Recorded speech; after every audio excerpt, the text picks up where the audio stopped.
অনির্বাণ পাশ কাটিয়ে গেল অনেকটা, কিন্তু আমি আপনাকেও এই প্রশ্নটা করব, জেলে বসে এরকম নেটওয়ার্ক মেনটেন করা কিভাবে সম্ভব?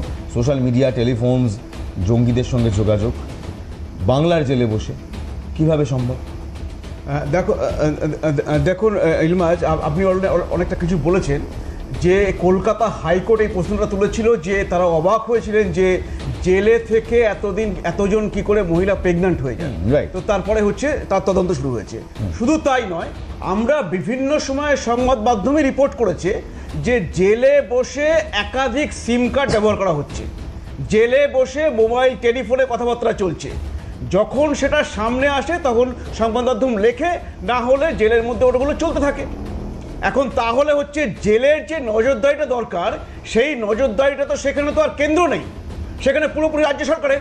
তো রাজ্য সরকার যাদেরকে রেখেছে, বা যখন একের পর এক রিপোর্ট আসছে বা একের পর এক বিভিন্ন মাঝে মাঝে এইগুলো বেরিয়ে এসছে যে জেলের মধ্যে সিম কার্ড ঢোকানো হচ্ছে, জেলের মধ্যে মোবাইলে কথা বলা হচ্ছে, তারপরে সেগুলো আটকাতে পারছে না কেন? আজকে ইনি যেগুলো আপনার অভিযোগ হচ্ছে, সেগুলো হয়তো দেখবেন এনার সমস্ত সাগরেরা বাইরে রয়েছেন, উনি ওখান থেকে টেলিফোনে তাদেরকে ইনস্ট্রাকশন দিচ্ছেন। একেবারে একদম ঠিক জায়গায়। আপনি নিশ্চয়ই মানছেন যে রাজ্যের এর ওপর নিশ্চয়ই মানে কন্ট্রোল থাকা উচিত, দায়টা রাজ্যের। দেখুন, জেল গঠিত পশ্চিমবঙ্গে যেটা আছে সেটা হচ্ছে পুরোপুরি নিয়ন্ত্রিত বাই রাজ্য সরকার। সুতরাং সেখানে যে ঘটনাই ঘটুক, সেটা হচ্ছে জেল কর্তৃপক্ষ ইনভলভ থাক বা না থাক, সাধারণতভাবে জেল কর্তৃপক্ষ ইনভলভ থাকে।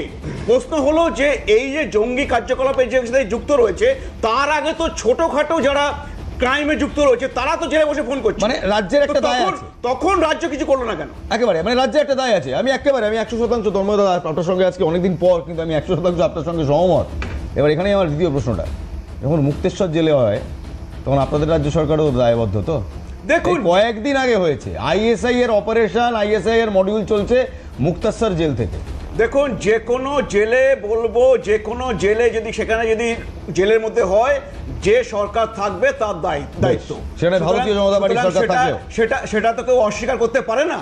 কিন্তু মুশকিল হচ্ছে আমাদের রাজ্যে বারে বারে এগুলো ঘটতে থাকে, রাজ্য সরকার হচ্ছে উদাসীন থাকে।